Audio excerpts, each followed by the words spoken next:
What the Press Club of India does best is to be at the center of things to defend press freedoms when threatened by governments or organized political elements. This is an old story. The first gathering against the emergency period anti-media regulations was at the Press Club gate. Then there were several incidents, such as the mobilization against the Bihar Press Bill, against the violent attacks on media persons, for reporting the demolition of the Babri Masjid by mobilized goon squads, the more recent authoritarian restrictions on the media in Kashmir, and the rash of assault on media freedoms by state governments more recently for reporting gross mismanagement of the COVID situation. When powerful interests have gone for the media, the Press Club has risen to the occasion.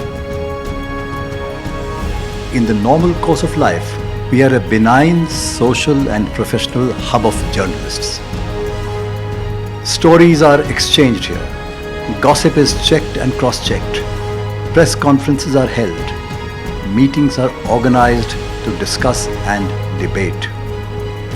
The platform of the Press Club is full of vitality and fun. That took a very new turn in April this year.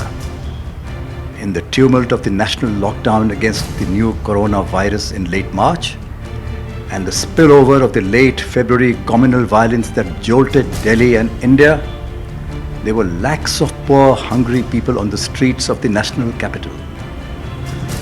They were migrant workers who were beginning their march back to their villages. They were the poor in the slums hit by the riots and by the lockdown. In this situation, the Delhi government found itself stretched to feed the poor. To lend a helping hand, we at the club took their permission to keep our kitchen open to prepare hundreds of food packets every day to distribute to the most needy in that troubling time. The most stringent hygiene and sanitization protocols were maintained in this massive effort. Our kitchen staff worked with the greatest dedication, some walking long distances to reach the club premises since public transport had shut down. Many club members made laudable donations. Some concerned citizens and club associates who have helped us with fittings and equipments in the past came forward to help. There was wonderful teamwork without hitches.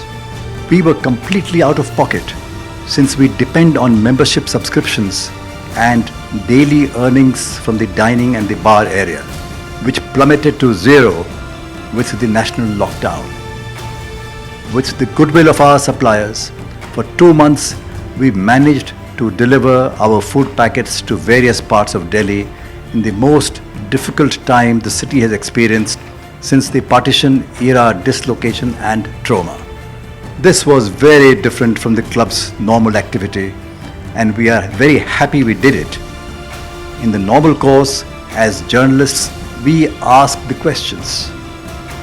That is our contribution to society as media professionals. But this time around at the Press Club of India, we thought we should try to provide some answers. Media in the country and outside did take notice of our novel effort, perhaps because this was unusual for journalists and for clubs. To them, our sincere thanks. But it's time now to get back to the grind of finding and sharing stories.